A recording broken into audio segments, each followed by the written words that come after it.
오늘 함께 보실 말씀은 누가복음 8장 1절에서 3절 말씀입니다.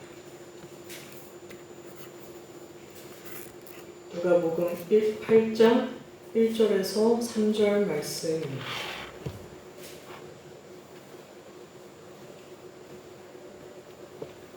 함께 읽으시겠습니다. 그 후에 예수께서 각 성과 마을에 두루 다니시며 하나님의 나라를 선포하시며 그 복음을 전하실새 12 제자가 함께하였고 또한 악귀를 쫓아내심과 병고침을 받은 어떤 여자들 곧 7 귀신이 나간 자 막달라인이라 하는 마리아와 헤롯의 청지기 구사의 아내 요한나와 수산나와 다른 여러 여자가 함께하여 자기들의 소유로 그들을 섬기더라. 아멘.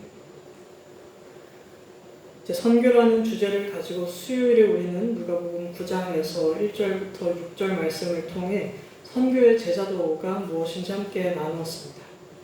예수님께서 제자들을 불러 모으시고 귀신을 제어하고 병을 고치는 능력과 권세를 주셨습니다. 근데 그것은 단순히 놀라운 기적을 베풀어라 이런 의미가 아니었습니다. 제자들은 예수님의 사역을 단순히 따라하는 모방자가 아니라 예수님께서 걸어가신 길과 삶을 똑같이 살아가야 하는 사역자들이었음을 보여주는 말씀이었습니다. 그래서 예수님은 그 하나님의 나라를 전파하는 여정을 가는 제자들에게 능력과 권세를 주시며 이렇게 말씀하셨습니다.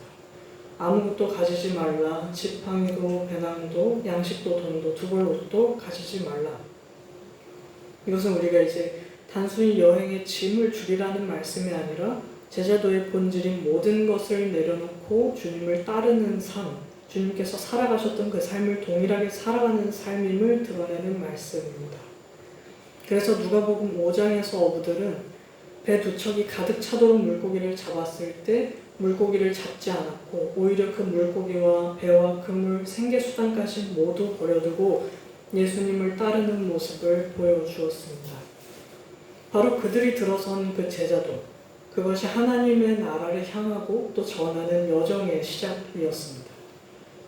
예수님께서 제자들에게 능력과 권세를 주셨다는 것은 단순히 병을 고치고 기적을 행할 수 있는 능력과 권세를 주셨다는 뜻이 아니었습니다. 그것은 하나님의 나라를 전하는 영적 전투에 참여하는 것이며 평화를 선포하기 위한 것으로서 주님께서 주셨던 것입니다. 그래서 제자들은 단순한 수행자가 아니라 하나님의 군사이자 메신저로 파송을 받았습니다. 그러나 이 제자도의 길은 능력만 취하는 것이 아니라 주님께서 겪으셨던 불편함도 감수해야 하는 길이었습니다. 예수님이 머리를 꽂조차 없으셨던 것처럼 제자들도 이 세상의 안전함과 편안함을 내려놓고 오직 하나님 나라를 향해 걸어가야 했습니다. 그리고 전해야 했습니다.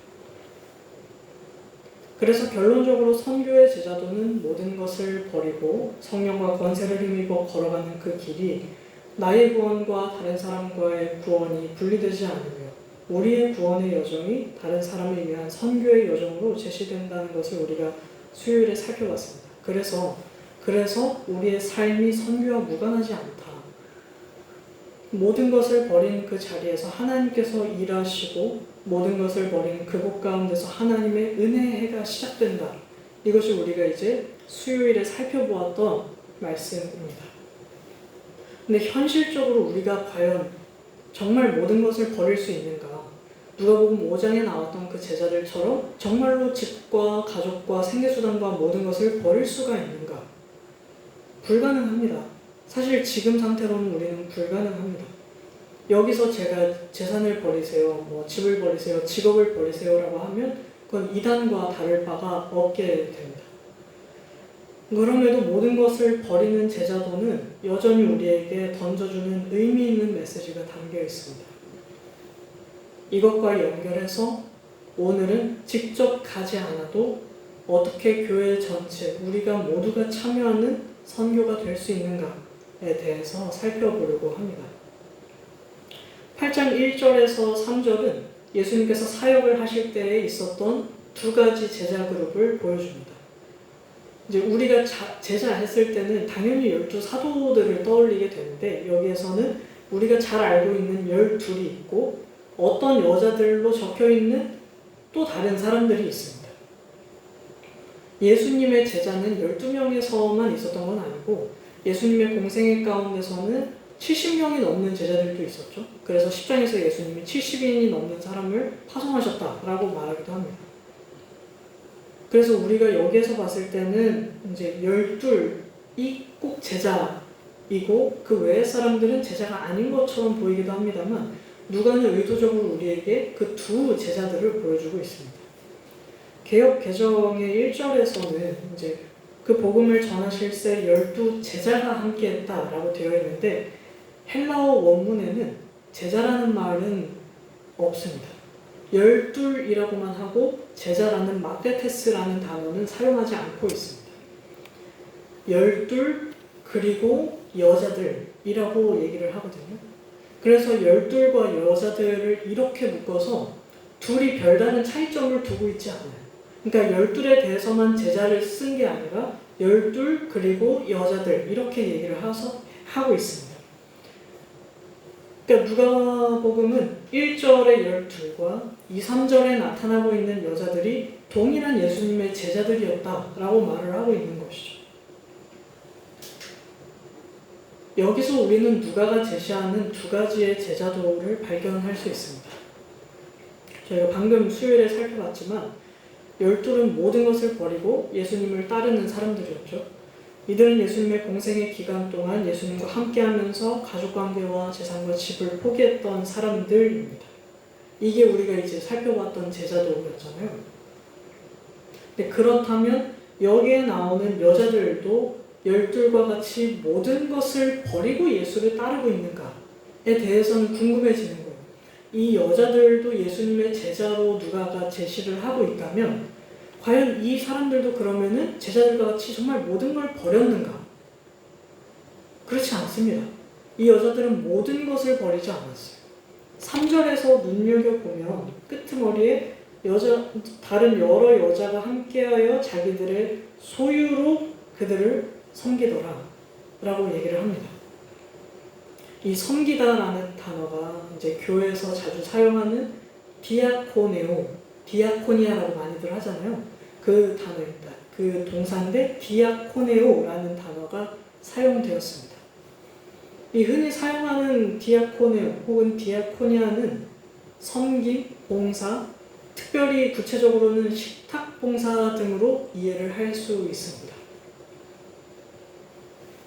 그래서 이제 사람들 또 주석가들은 이 여자들이 예수님과 제자들에 대해서 식사를 제공했다라고들 이해를 많이 합니다. 근데 누가는 분명하게 여기에서 소유라고 나타나는 휘파르코라는 단어를 사용해서 이 사람들이 단순히 식사를 차려드린 게 아니라 그들의 소유로 예수님과 열들을 섬겼다고 말하고 있습니다. 우리는 이제 생각할 수 있죠. 여기에 등장하는 여자들은 분명 제자들이고 예수님을 따르고 있기는 한데 모든 것을 버린 사람들은 아닙니다. 이 사람들은 여전히 자신의 개인 소유를 가지고 있어요. 누가는 굳이 3절에서 헤롯의 청지기인 구사의 아내 요한나라고 소개를 합니다. 헤롯의 청지기가 무슨 말이냐면 오늘날로 말하면 헤롯의 재무관리자인 거예요. 구사라는 어떤 헤롯의 재무관리자가 있었고 그 사람의 아내가 지금 예수님을 자신의 소유로 섬기고 있었다. 근데 우리는 듣자마자 청지기? 부자인가 보네. 돈 많겠다. 라는 생각이 드는 거죠. 그래서 누가는 굳이 헤롯의 청지기와 소유를 언급함으로써 이들이 단순히 예수님과 12제자들을 향해서 식사를 제공한 것이 아니라 그들의 소유, 즉 재산으로 이들을 섬겼음을 강조합니다. 근데 제자들은 자신의 소유를 포기했잖아요. 제자들은 자신의 소유를 모든 것을 포기했다고 합니다. 근데 여기 나오는 여자들은 모든 것을 포기하고 예수님을 따르고 있지는 않습니다. 근데 둘은 분명히 제자란 말이죠. 그렇다면 우리는 제자의 유형이 두 가지라고 생각해 볼 수 있겠습니다. 하나는 12제자와 같이 말 그대로 모든 것을 버리고 예수님과 똑같이 사는 사람들, 예수님의 사역을 그대로 이양받은 사람들이라고 할 수 있고, 다른 하나는 소유를 가지고 있으면서 오히려 그 소유로 예수님과 12제자를 섬기는 제자들이라고 할 수 있겠습니다. 이것을 우리는 뭐라고 명명할 수 있겠냐면, 이 12, 예수님을 똑같이 따라 살려고 하는 이 사람들을 순회 전도자 그룹이라고 할 수 있고, 여자들과 같이 소유를 가지고 있으면서 그 소유로 다른 사람들을 섬기는 사람들을 정착 제자들이라고 우리는 부를 수 있습니다. 그러니까 크게 예수님의 제자도는 순회 전도자 제자도와 정착 제자들의 제자도라고 할 수 있는 것이죠. 그래서 예수님이 이제 제자들을 파송하시면서 9장과 10장에서 이렇게 말씀을 하십니다. 9장 4절에서 어느 집에 들어가든지 거기서 머물다가 떠나라. 그럼 머물 곳이 있어야 되는 거죠. 머물 곳이 있고 그들이 밥을 먹을 곳이 있어야 됩니다. 그래서 10장 7절과 8절에서는 그 집에 유하며 주는 것을 먹고 마시라. 일꾼이 그 삭슬 받는 것이 마땅하니라. 이 집에서 저 집으로 옮기지 말라. 어느 동네에 들어가든지 너희를 영접하거든 너희 앞에 차려놓는 것을 먹고. 그러니까 아무것도 가지지 않고 떠났어요. 돈도 양식도 뭐 아무것도 가지지 않고 떠났으면 그 떠난 사람들이 먹고 살기 위해서는 집과 음식을 갖춘 사람들이 있어야 하는 겁니다. 그들을 섬기고 대접할 사람들이 있어야 하는 것입니다. 모든 것을 버린 제자들의 생계는 모든 것을 가지고 있는 제자들이 책임을 지는 것입니다. 그러니까 그 사람들이 그냥 밥을 안 먹고 살 수 있는 게 아니고 집 없이 사는 게 아니라 집과 밥과 모든 것을 가지고 있는 사람들이 그 사람들을 영접함으로써 차려주고 그 사람들의 생계를 유지시키게 하는 것이죠. 이게 우리가 누가복음과 사도행전 그리고 바울 서신에서도 이런 모습을 흔히 찾아볼 수 있습니다. 그래서 초대교회 당시에 이 두 가지 제자도, 순회 전도자 그룹과 정착 제자들의 제자도가 자리를 이미 잡고 있었습니다. 예수님이 승천을 하셨어요. 예수님이 승천을 하셨는데 그러면 하나님의 나라를 누가 전하는가 했을 때 예수님의 공생의 기간 동안 똑같이 따라다녔던 그 제자들이 이제는 순회를 하면서 복음을 전하는 전도자들이 된 것입니다. 근데 그 전도자들이 가서 뭘 하냐? 가정을 방문하고 거기에서 교회 공동체를 세워나가요. 그래서 전도하는 제자 그룹이 있고 그 사람들을 통해서 가정을 예배 공간으로 내어주고 순회하는 전도자들을 대접하고 환대하는 정착 공동체들도 있었습니다.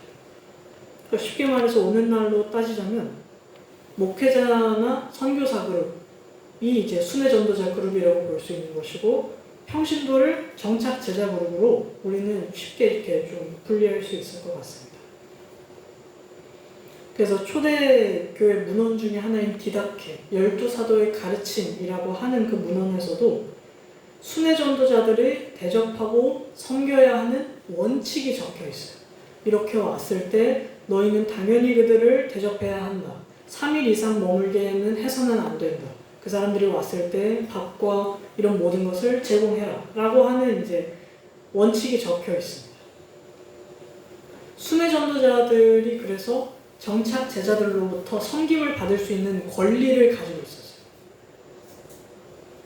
그래서 바울이 사도권을 공격받았던 것 중에 하나가 순회 전도자로서 당연히 받아야 하는 권리를 안 받는 겁니다.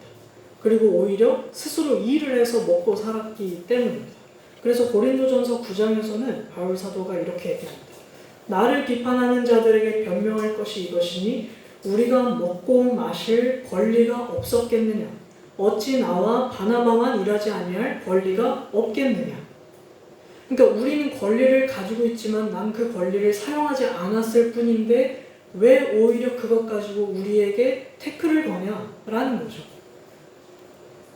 정착 제자들, 곧 교회 공동체로부터 섬김과 후원을 받지 않는 것이 오히려 사도 바울의 사도권을 공격하는 원인이 되었다는 겁니다. 근데 이제 이걸 통해서 우리가 알 수 있는 거는 그 사람들이 잘못했네 안 했네 라는 것보다는 오늘은 그만큼 초대교회 당시에는 순회 전도자들이 대접받을 권리가 있었고 정착 제자 공동체가 이들을 섬기는 문화가 자리 잡고 있었다. 이미 그건 자리 잡혀 있는 상황이었다는 것을 우리가 알 수 있습니다. 누가복음은 다른 복음서에 비해서 유독 돈 얘기가 많이 나와요. 부자가 하나님 나라에 들어가는 것보다 낙타가 바늘귀 들어가는 것이 쉽다라는 것도 누가복음에 있습니다. 본문 8장 3절에 바로 뒤이어서 나오는 것이 이제 4가지 밭에 뿌려진 씨 비유입니다. 근데 이 씨 비유를 예수님께서 제자들에게 해석해 주시면서 가시떨기, 마지막 3번째 가시떨기에 떨어진 씨에 대해서 예수님께서 이렇게 말씀하십니다. 가시떨기에 떨어졌다는 것은 말씀을 들은 자이나 지내는 중에 이 생의 염려와 재물과 향락의 기운이 막혀 온전히 결실하지 못하는 자예요. 그러니까 재물에 대한 염려 때문에 뿌려진 씨가 결실하지 못하고 가로막혀 있음에 대해서 얘기하십니다. 마태복음의 팔복 잘 아시죠? 복 있는 사람은 이런 사람들이다 라는 마태복음의 산상수훈의 시작이 팔복인데 누가복음에도 그 팔복 내용이 실려있긴 합니다만 조금 다릅니다.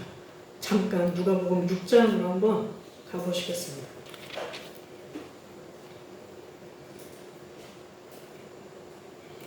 누가복음 6장 20절에서부터 26절인데요. 한 절씩 교독하도록 하겠습니다. 예수께서 눈을 들어 제자들을 보시고 이르시되 너희 가난한 자는 복이 있나니 하나님의 나라가 너희 것이니요. 지금 줄인 자는 복이 있나니 너희가 배부름을 얻을 것이며 지금 웃는 자는 복이 있나니 너희가 웃을 것이니요. 인자로 말미암아 사람들이 너희를 미워하며 멀리하고 욕하고 너희 이름을 악하다 하여 버릴 때에는 너희에게 복이 있도다. 그날에 기뻐하고 뛰놀라 하늘에서 너희 상이 큽니다. 그들의 조상들이 선지자들에게 이와 같이 하였느니라. 그러나 화 있을진저 너희 부유한 자여 너희는 너희의 위로를 이미 받았도다. 화 있을진저 너희 지금 배부른 자여 너희는 주리로다.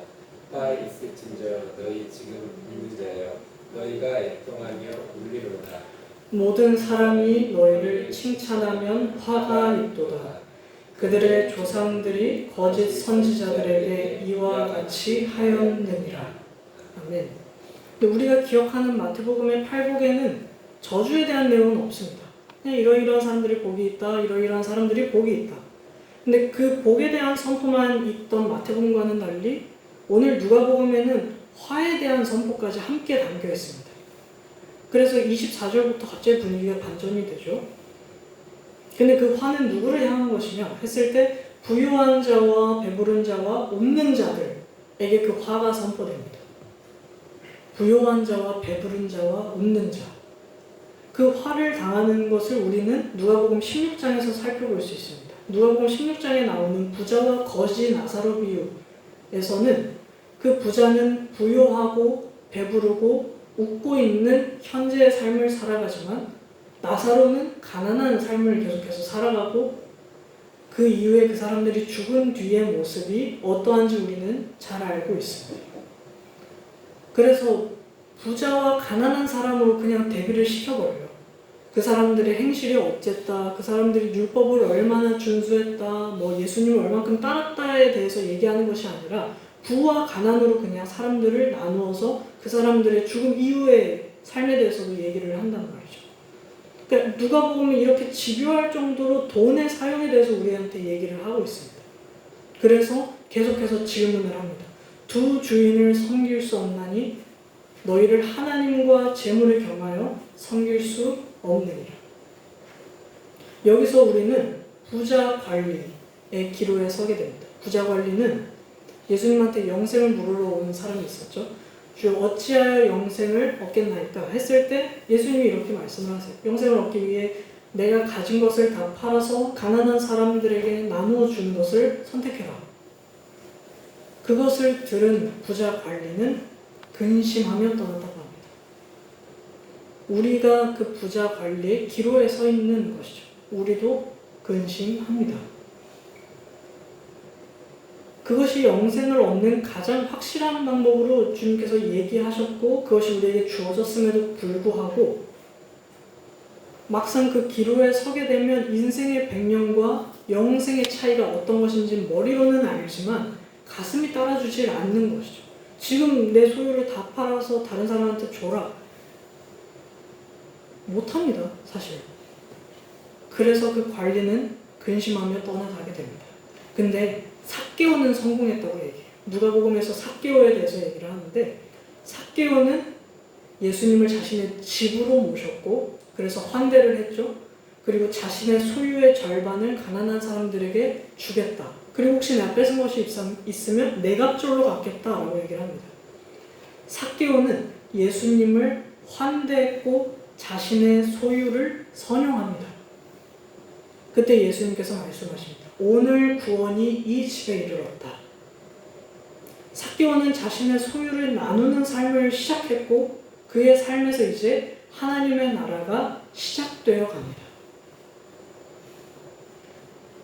이 사람에게 구원이 임했다라는 건 오늘 이 집에 구원이 이르렀다. 이 사람의 집에 하나님의 나라가 시작됐다라고 하는 건 삭개오가 너 재산 다 팔았으니까 잘했어. 너 이제 구원시켜줄게가 아닙니다. 삭개오가 자신이 가지고 있던 재물들이 있는데 사실은 1인분만 있으면 되는데 그걸 더 가지고 있었던 거잖아요. 그래서 예수님 이제 내가 오늘로써 내 재산에서 다른 사람에게 흘려보내야 할 것이 있으면 흘려보내겠습니다 라는 것이죠. 그래서 오늘 이 집에 구원이 임했다라는 것은 너도 구원받지만 너를 통해서 다른 사람도 구원을 받아갈 것이다. 다른 사람도 하나님의 나라를 경험하기 시작할 것이다. 그래서 삭개오는 자신이 영생을 얻는 방법을 선택했을 뿐만 아니라 자신의 소유, 삭개오의 소유를 통해서 다른 사람을 살리는 제자가 된 것입니다.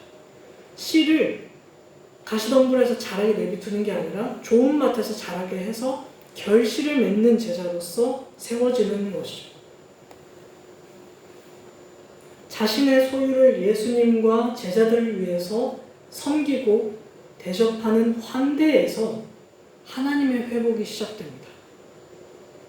그것은 내 회복일 뿐만 아니라 나를 통해서 다른 사람의 회복의 시작이기도 할 것입니다.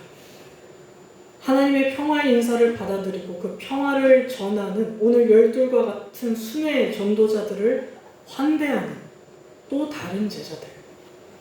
그 정착 제자들은 그 평화를 받아서 누릴 뿐만 아니라 그 평화를 실현하고 삶으로 전하는 또 다른 메신저가 됩니다. 종말 있을 하나님의 나라의 식탁에는 옆 사람이 굶주리고 있는데 내 배만 채우지 않고 옆 사람이 추위에 떨고 있는데 나만 옷을 두껍게 입고 있지 않습니다. 하나님의 나라는 모두가 함께 음식을 먹고 모두가 기뻐해야 하는 곳이 아닙니까? 그것이 바로 우리가 생각하는 진정한 평화가 실현되는 장면이 아닙니까? 그래서 순회 전도자들과 정착 제자들의 삶이 교차하는 것. 그것이 바로 환대의 식탁이고 그 환대의 식탁, 교차점인 환대의 식탁에서 하나님의 평화가 이루어지고 하나님의 은혜가 임재하게 됩니다. 굶주렸던 사람의 배가 채워지고 낭망했던 사람들에게 소망이 주어지는 것. 그것이 바로 환대의 식탁입니다. 그래서요. 엠마오로 걸어가던 그 두 제자들 낭망하고 한탄하고 실망하면서 그 사람이 정말 믿을만한 사람인 줄 알았는데 죽어버렸어 하면서 걸어갔던 그 슬픔에 잠긴 제자들에게 누군가가 나타나서 말씀을 알려주고 그 사람을 환대의 식탁으로 데려가서 함께 있을 때에 그들에겐 다시 소망이 생기고 하나님의 나라가 끊긴 줄 알았던 그곳에서 다시 대로가 생기게 되는 것입니다. 근데 예수님께서는 승천을 하셨죠. 예수님께서는 승천하셨는데 승천하시면서 모든 제자들을 향해서 땅끝까지 복음을 전해라라고 말씀을 하셨습니다. 우리가 생각했을 때는 순회 전도자들은 분명 그 사명을 감당하고 있는 것 같은데 정착 제자들은 하고 있는가라는 의문이 들게 됩니다. 누가가 제시하는 이 두 가지 제자도에서 순회 전도자들만 선교를 하는 사람들일까요? 우리가 수요일에 살펴봤지만 지금 현재 살아가고 있는 우리의 삶이 선교와 떨어져 있지 않다면 그때 당시에 정착 제자들의 삶 또한 선교와 무관하지 않다는 것을 우리가 알 수 있습니다. 정착 제자들은 비록 예수님처럼 돌아다니면서 모든 것을 포기한 채 살아가지는 않습니다. 그러나 그들이 가지고 있는 것을 순회 전도자들의 생계와 사역을 위해 선용함으로써 그 선교 사역과 예수님의 삶에 참여할 수 있게 되는 거예요. 원래는 모두가 다 그렇게 살아야 합니다만 모두가 다 그렇게 살 수 없는 게 현실이잖아요. 우리가 다 나가서 선교하면 교회가 어떻게 생깁니까? 교회는 제자들의 공동체고 모임이잖아요. 그러면은 떠돌아다니면서 예수님의 말씀을 선포하고 복음과 하나님의 나라를 전하는 사람들이 있으면 그 사람들이 선교를 계속해서 할 수 있게 생계를 신경 쓰지 않고 계속해서 선교 사역을 이어나갈 수 있게 후원하고 물질을 선용하는 사람들도 있어야 한다는 것이고 그것 또한 선교에 참여하는 삶이라는 것을 누가복음이 알려줍니다.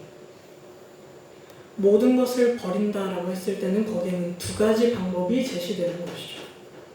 수요일에 살펴본 것처럼 하나는 말 그대로 모든 것을 버리고 예수님처럼 사는 거고 다른 하나는 모든 것을 가지고 있지만 가지고 있는 소유를 선용하고 다른 이들을 위해서 섬김으로써 모든 것을 버리는 것처럼 보이는 제자도를 실현시킬 수 있게 되는 겁니다.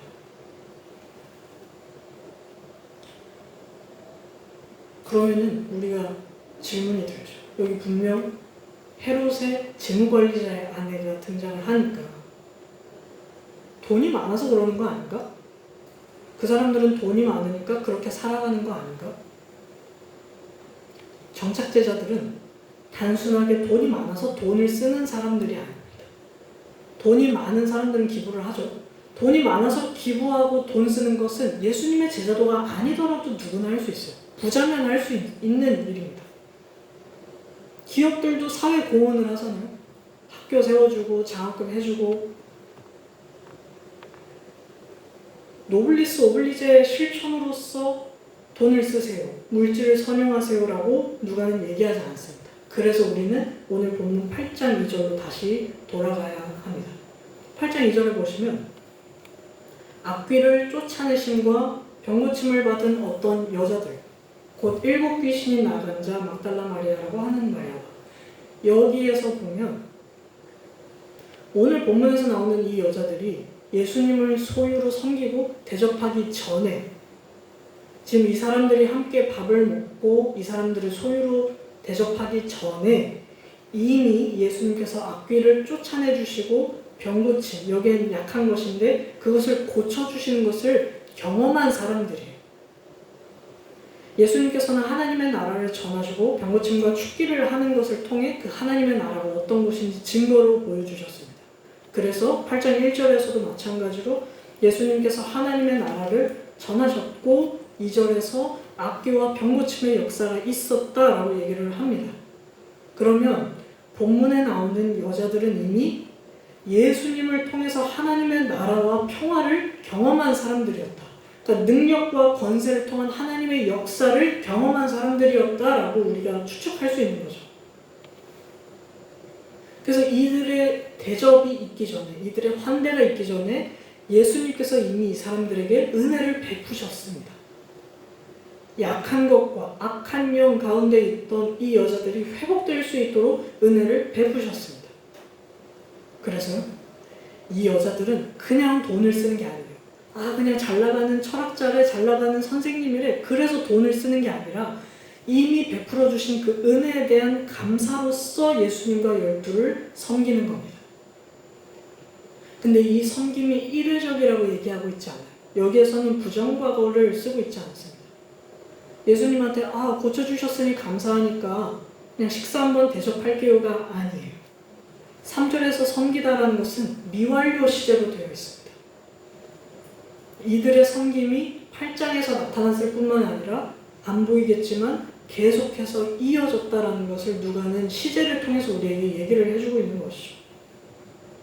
그래서 이 여자들이 어디에서도 등장하냐면요, 예수님의 죽음과 부활의 자리에서까지 등장을 합니다. 이 사람들은 예수님을 따라다녔어요. 하지만 모든 것을 버리지 않고 오히려 모든 것을 가진 채로 예수님과 제자들을 섬겼단 말이죠. 그 섬김이 8장에서 등장하는 게 아니라 예수님께서 죽으시고 다시 부활하시는 그 현장에까지 있었던 겁니다. 이 여자들은 예수님과 열두를 섬기는 행위, 이것이 모든 것을 버리지 않은 사람들로서, 그리고 돈 많고 가진 사람들로서의 섬김의 행위를 보여주는 것이 아니라 이미 이전에 베풀어 주신 은혜에 대한 감사가 담겨있는 행위라는 것입니다. 은혜로 번역되는, 보통 은혜로 번역되는 헬라어 카리스라는 단어가 은혜라는 뜻만 가지고 있지는 않아요. 여러 의미를 담고 있는데, 수여자와 수혜자라는 이 수직적인 관계를 봤을 때 수여자가 수혜자에게 카리스를 사용한다 라고 했을 때는 은혜가 맞습니다. 위에서 아래로 내려올 때는. 근데 수혜자가 수여자에게 카리스를 사용할 때는, 아래에서 위로 올라갈 때는 감사라고도 번역을 하기도 합니다. 그러니까 카리스라는 이 한 단어가 누가 누구에게 어떻게 사용하느냐에 따라서 은혜가 될 수도 있고 감사가 될 수도 있다는 거죠. 우리가 흔히 얘기할 때 축복한다 했을 때 윗사람이 아랫사람에게 하면 축복이지만 아랫사람이 윗사람에게 하면 찬양이라고 하잖아요. 그것과 비슷한 관계입니다. 그러면 앞서 보았듯이 예수님은 이 여자들에게 먼저 은혜를 베푸셨죠. 그랬을 때 예수님이 수여자가 되고 이 여자들은 수혜자가 됩니다.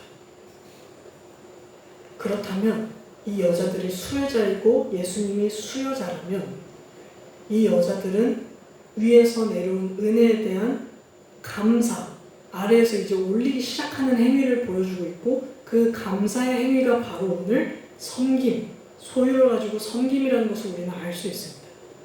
그러니까 예수님과 여자들 사이에서 카리스가 오가는 것이에요. 여기에서 예수님이 그냥 냅다 은혜 베풀어 주시고 너네 잘 살아라, 이제는 병 고침 받았으니까 잘 살아라가 아니라 예수님이 주신 그 카리스를 여자들은 다시 올려보낸다는 것입니다. 묘지는 이 여자들이 그냥 돈을 쓰고 예수님을 후원하는 게 아니라는 겁니다. 그냥 부잣집의 아내라서 예수님을 후원하고 있다는 것이 아닙니다. 예수님과 12 제자가 가난하고 돈이 없으니까 돈을 쓰고 있는 게 아니라는 것입니다. 예수님과 여자들, 더 나아가 순회전도자와 정착 제자들의 관계는 돈을 받고 돈을 쓰는 관계인 것이 아니라 서로를 상호적으로 카리스를 순환하게 만드는 관계라는 것이죠. 그래서 누가가 자꾸 돈 얘기를 하는데 그 누가의 신학은 단순하게 돈이 많으니 돈을 쓰세요 여러분이 아닙니다. 누가는 은혜, 카리스의 순환에 대해서 얘기를 합니다. 예수님께서 능력과 권세를 힘입어서 베푸신 그 카리스, 은혜가 이 여자들에게 베풀어졌죠. 귀신과 무기력함과 약함으로 인해서 고통받던 삶에서 하나님의 나라와 하나님의 평화가 이 여자들의 삶에 체험이 됐습니다. 그래서 베풀어 주신 카리스에 대한 감사가 또다시 카리스가 되고 이 여자들은 자신들의 소유로 그 은혜인 카리스를 이제는 감사인 카리스로 보답을 하는 겁니다. 이건 순회전도자와 정착 제자들의 관계에서도 마찬가지입니다. 순회전도자들은 예수님을 따라서 모든 것을 버리고 능력과 권세를 가지고 여기저기 돌아다니면서 하나님의 나라를 전파하고 병 고치고 축복하는 역사가 있었습니다. 그래서 은혜를 베풉니다. 우리도 그러잖아요. 예배를 드리고 나면 목사님을 향해서 오늘 말씀에서 은혜를 받았습니다 라는 표현을 쓰잖아요. 그럼 전도자들의, 이 순회 전도자들의 사역을 통해서 정착제자들의 은혜를 입습니다. 은혜를 받는 거예요. 그래서 정착제자들은 가지고 있는 소유를 통해 전도자들을 환대하고 섬김으로써 그 받은 은혜에 대한 감사를 표현합니다. 그래서 카리스, 이 카리스는 은혜의 순환을 이루게 됩니다. 그냥 냅다 주어지는 것이 아니라 순환의 관계에 있다는 것이죠. 전도자와 정착인들 사이에는 은혜의 순환고리가 생기게 됩니다. 근데 이 은혜의 순환에서 중요한 건 무엇이냐면 순회 전도자가 있고 정착 제자들 사이에서 이렇게 오가는 직접적인 연결이 아니라는 거예요. 다이렉트가 아닙니다. 당신이 병을 고쳐주고 나한테 좋은 말씀을 전해주셨으니까 내가 감사해서 밥 한번 대접하겠습니다가 아닙니다. 옷과 돈을 드리겠습니다가 아닙니다. 이 제자들, 이 두 가지 제자들의 관계에는 하나님이 계신 거예요. 순회 전도자들의 능력과 권세가 누구로부터 났습니까? 하나님이죠. 정착 제자들의 소유와 물질이 누구로부터 났습니까? 하나님입니다. 그래서요, 서로를 향한 은혜와 감사의 이 상호적인 카리스는 모두 하나님을 근원으로 삼고 있기 때문에 순회 제자들과 정착 제자들의 사이에는 하나님이 계시게 되고, 그래서 우리는 결국 하나님한테 감사하는 겁니다. 이 사람들은 은혜를 서로 주고받아요. 주고받는데 결국에는 은혜의 근원이 누구시냐? 카리스의 근원이 누구시냐? 하나님인 겁니다. 능력과 권세의 근원도 하나님이시고 물질과 소유의 근원도 하나님이신 것이죠.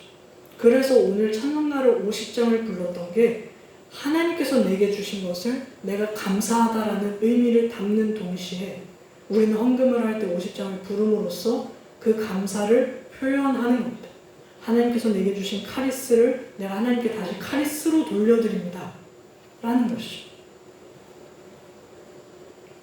수요일에 살펴봤지만 예수님을 비롯한 파송받은 제자들, 모든 것을 다 버리고 떠난 그 순회 전도자들의 이 세상에서의 삶을 하나님이 책임지십니다. 그들은 상하지도 않고 그들은 배고프지도 않을 것이고 없는 것 때문에 하나님께서 죽이시지 않고 오히려 살리시는 역사를 그 순회 전도자들은 경험할 겁니다. 근데 이 경험은 단순히 하늘에서 갑자기 빵이 뚝 떨어지고 돈이 뚝 떨어지고 옷이 뚝 떨어지는 게 아니라 사람들을 통해서 그들의 생계를 책임지시고 그 사람들이 바로 정착 제자들인 것이죠. 이 정착 제자들은 순회 전도자들의 삶을 책임지는 하나님의 은혜의 수단이자 통로인 것입니다. 반대로 소유를 가지고 예수님의 길을 따르고 있는 이들, 이 정착 제자들의 영적인 필요도 하나님께서는 책임지십니다. 악한 영과 모든 약한 것에서 하나님께서는 치료하시고 또 치유하십니다. 그러나 그것 또한 하나님이 사람을 통해서 하시는 것이고 그 사람들이 바로 순회 전도자들입니다. 순회 전도자들을 통해서 하나님은 정착 제자들의 영적인 필요를 채우시고 정착 제자들을 통해서 하나님은 순회 전도자들의 육적인 필요를 채우십니다. 그래서 하나님은 우리 영육간의 필요를 채우시는 은혜를 내려주시고 우리 각자가 그 영육간을 채우는 하나님의 은혜의 통로가 되는 것이고 그래서 우리는 서로의 은혜의 통로가 됩니다. 평화를 전하고 또 그 평화를 받아들이면서 반대하는 삶을 살아갈 때 하나님의 은혜는 거대한 순환 구조를 이루게 됩니다. 서로의 삶이 그 두 가지의 제자들의 삶이 교차하는 그 지점에서 평화와 평화가 그리고 은혜와 은혜가 오가는 그 지점에서 우리는 서로가 서로에게 하나님의 은혜의 통로가 되고 우리는 서로를 통해 하나님의 은혜를 누리고 또 하나님의 은혜에 감사하게 됩니다. 이렇게 은혜가 순환함을 통해서 하나님의 은혜의 해가 우리에게 임합니다. 그렇기에 우리는 영적인 필요와 육적인 필요를 서로를 통해서 채우게 됩니다. 이것이 우리는 교회라고 부를 수 있습니다. 은혜의 순환 구조는 교회라고 불리는 것이죠. 그래서 교회는 은혜를 받는 곳이자 은혜를 흘려보내는 곳이고 모이는 곳이자 흩어지는 곳이 되며 평화를 듣는 곳이자 평화를 선포하기 시작하는 것이 됩니다. 모든 것을 버리고 예수님처럼 살기로 선택한 목회자와 선교사든 각자의 삶의 자리에서 예수님을 따르기 위해 노력하고 있는 평신도든 은혜는 일방적으로 수직적으로 주어지는 것이 아니라 하나님을 거쳐서 우리 모두가 위로부터 주어진 은혜를 받게 되며 그것은 서로를 통해 순환하게 됩니다.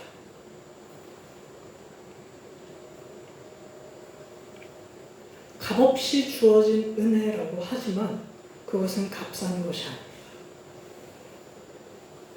누가는 우리에게 값없이 주어진 은혜가 얼마나 가치 있는가를 상기시키고 또 우리의 모든 것을 가지고 있으면서도 내어놓는 삶.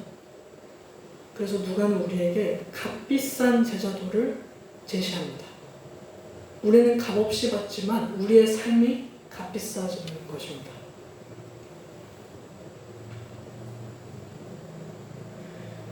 그래서 우리는 직접 가지 않아도 어떻게 선교에 참여할 수 있는가에 대한 답을 받습니다. 이 의문이 오늘 누가복음의 말씀을 통해서 해소될 수 있습니다. 현실적으로 봤을 때 우리는 모든 것을 버리고 예수님을 따라 살고 있는 수배전도자들보다는 정착 제자들의 삶에 가까울 것입니다.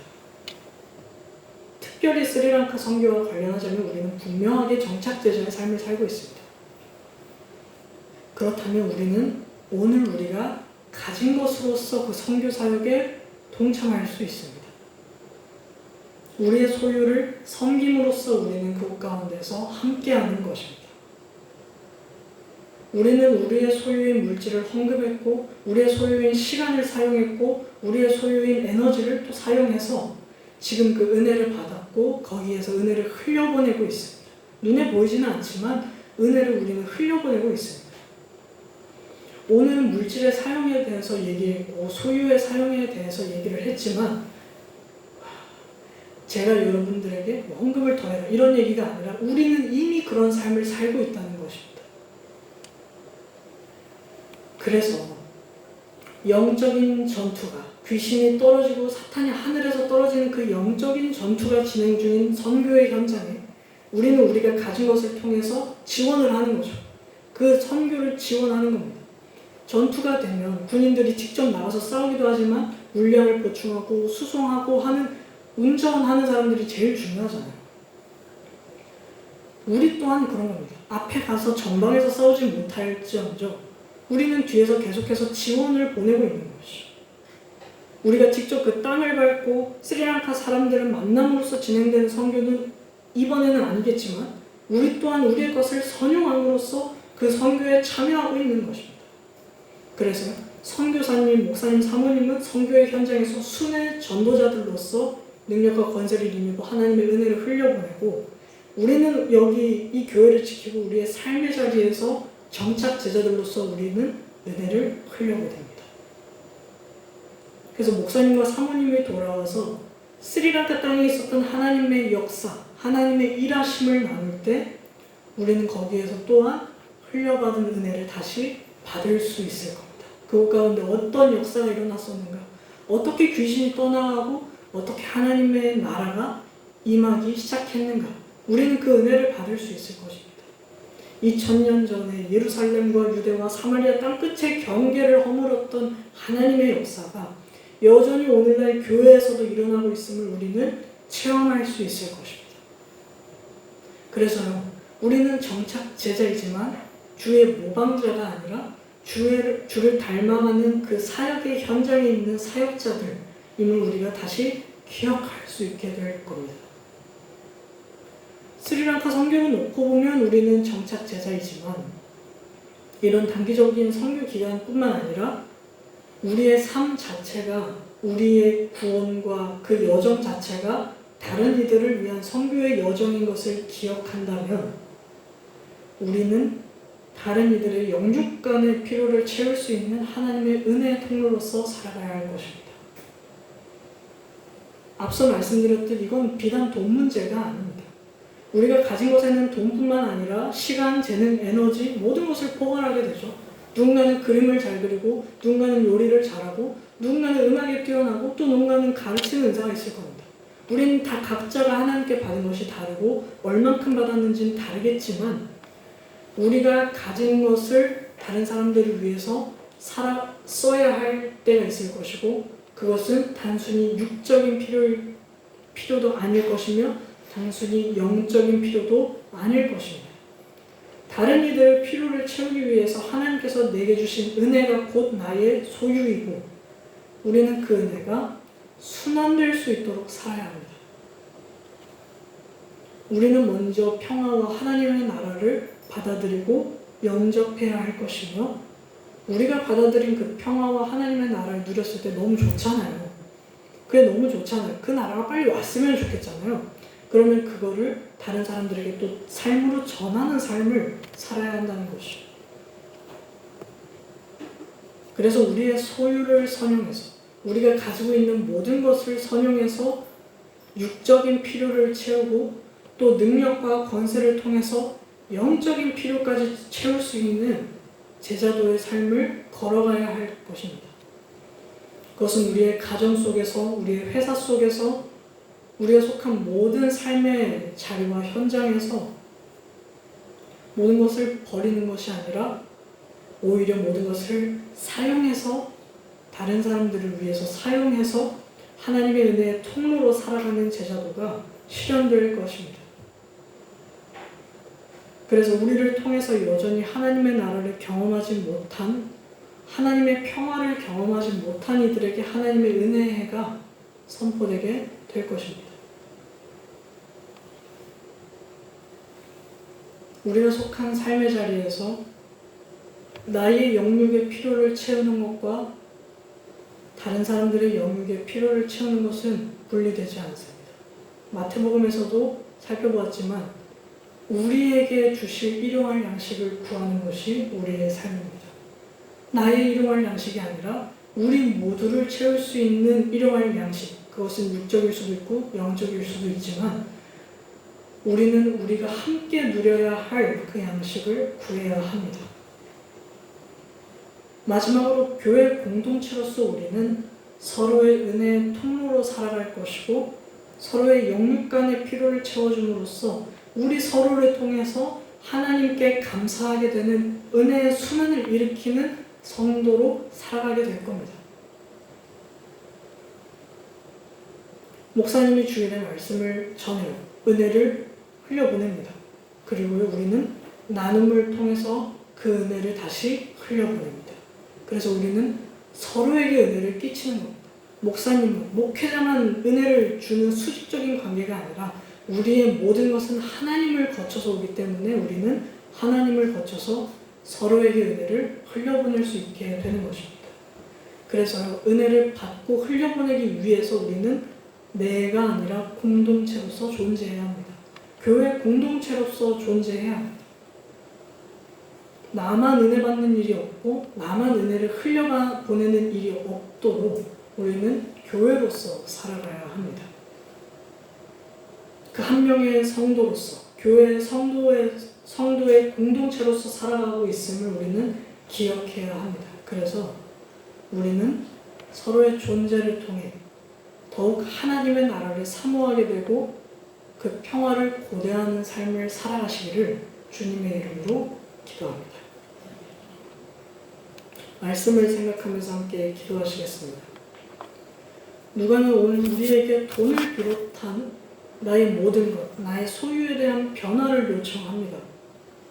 하나님의 나라를 전하고 그 나라를 위한 여정에서 우리는 여행객입니다. 여행객의 삶은요, 너무 많은 것을 오랫동안 쥐고 있으면 무거워서 눌러 앉아버립니다.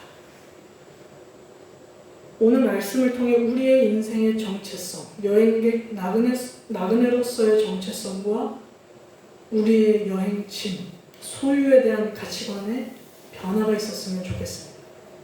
그래서 실질적으로 하나님께서 우리에게 주신 것에 대한 우리의 감사가 있고 또 그 주신 것에 대한 우리의 인식의 변화가 있기를 함께 기도하시고, 또 나라를 위해서 기도하실 때 전쟁이 없는 평화를 이루어 주시기를, 또 정부의 사랑과 은혜가 넘치게 해주시기를, 우리나라를 분열시키고 있는 분열의 영, 거짓의 영, 죽이는 영의 세력을 멸하시고 온 국민이 한마음이 될 수 있기를, 그리고 우리 민족의 구원을 위해서 함께 기도해 주시고 또 한국 교회를 위해서 기도하실 때에 성경만이 신앙과 삶의 바른 기준과 진리가 될 수 있도록, 모든 교회의 성경 말씀이 바르게 선포될 수 있도록, 그래서 능력과 권세를 힘입어서 살아가고 세워지는 교회가 될 수 있도록, 신실한 목사님들이 새 시대를 위해서 준비될 수 있도록 함께 기도해 주시고, 마지막으로 우리 광야교회를 위해서 기도하실 때에